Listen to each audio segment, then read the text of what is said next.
Okay guys, welcome. So we on to type 3 of the products, and this is a mixed example.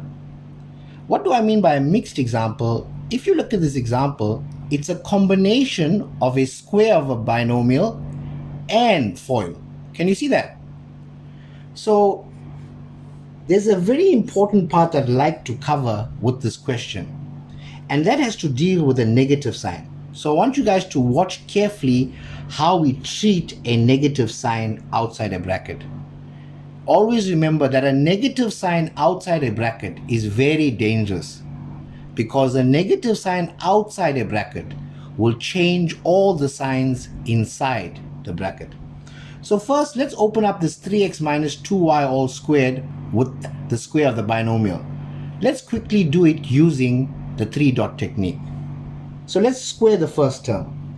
3x all squared is 9x squared.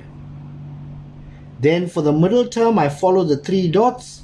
3x times minus 2y is minus 6xy times 2 is minus 12xy. Then I complete it by squaring the last term, and minus 2y all squared is positive 4y squared. Now comes this minus sign. Now this is the way you treat a negative sign outside a bracket. You copy the minus, but you keep a bracket. Remember I told you guys a negative sign outside a bracket is dangerous, so therefore we use the bracket so that we know when we go to the next step, the signs will change.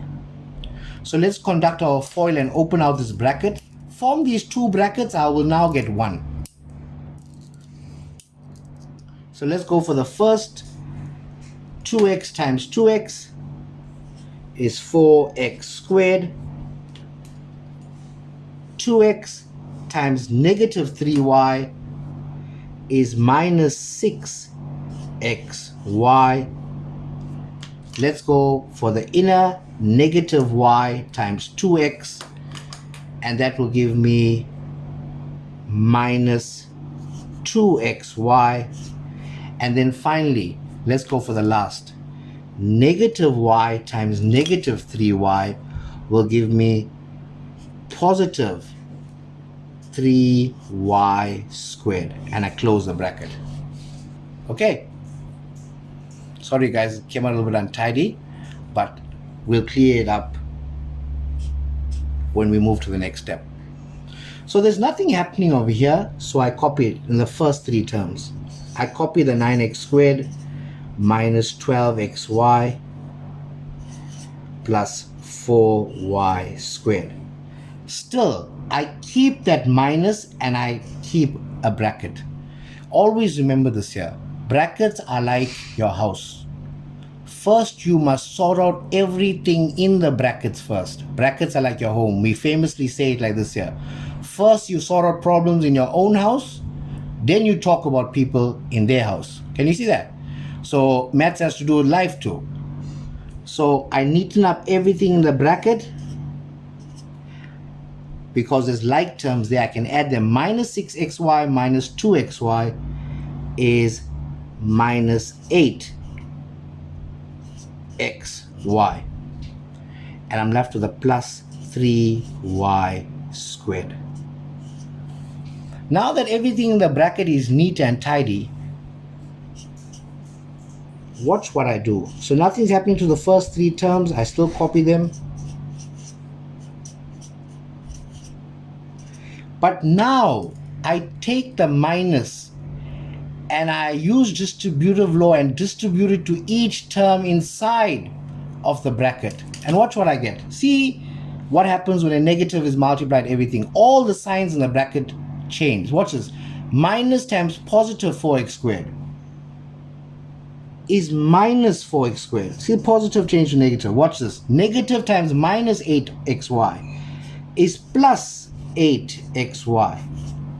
And then finally, negative times positive 3y squared is minus 3y squared. Can you see how I got rid of the negative now?